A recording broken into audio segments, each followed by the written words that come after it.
3번이겠네요. 생물학적 인제거 미생물. 인제거 박테리아는 아시네토박터가 가장 대표적이라고 그랬죠. 그래서 아시네토박터이다. 체크해 놓으시고 알아두시고 정답은 3번이고요. 4번 볼까요?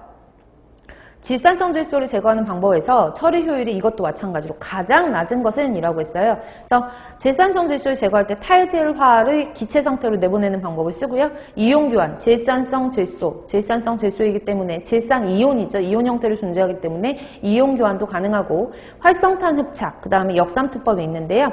이온 교환과 역삼투법 같은 것들을 우리가 질산성 질소를 제거할 때 쓰기도 해요. 질소 제거할 때.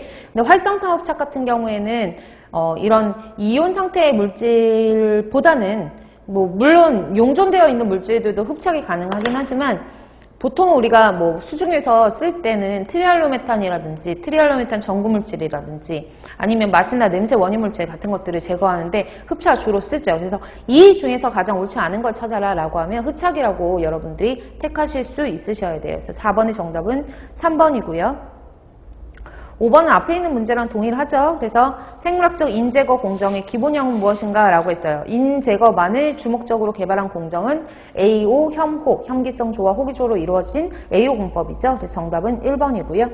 6번 볼게요. 질소인 고도 처리에 대한 설명으로 옳지 않은 것은 AO 프로세스는 낮은 BOD와 P가 요구된다 라고 했는데 보세요. AO 프로세스 같은 경우에는 요거예요. AO 혐기성 조와 호기성 조로 이루어진 프로세스를 우리가 AO 공법이라고 하는데 AO 공법 같은 경우에 무슨 방법이냐? 생물학적으로 인을 제거하는 공법이거든요. 생물학적으로. 그럼 생물학적으로 인을 제거하는 공법? 아, 여기 안에 있는 미생물들을 이용을 하는 거구나. 이 미생물들이, 얘가 만약에 미생물이라고 하면 이 미생물들은 인을 필요에 의해서 섭취할 수도 있고 인을 방출할 수도 있어요. 근데 이 미생물들은, 호기성 미생물들은 영양 밸런스가 BOD와 N대 pH 밸런스가 100대 5대 1 정도로 흡수를 한다 그랬어요. 그쵸? 이 영양 밸런스를 지키면서 흡수를 하는 거예요. 그 얘기는 뭐냐면 BOD가 만약 500이 있대요. 그럼 E는 몇 배? 5배 이렇게 흡수를 할 수 있는 거예요. 그쵸? 그 얘기는 그것의 말을 바꾸면 BOD가 높다는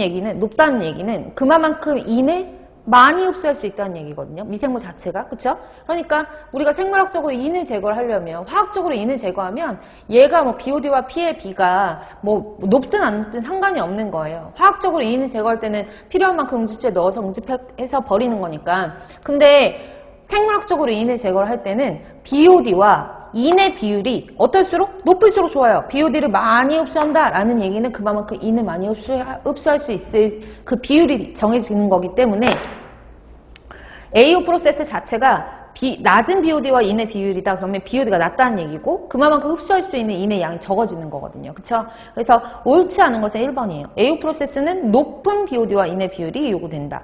또 이론 시간에 제가 설명드렸으니까 그 부분 찾아가지고 복습을 하시면 될 것 같아요. 그래서 높은 BOD와 인의 요구가 된다.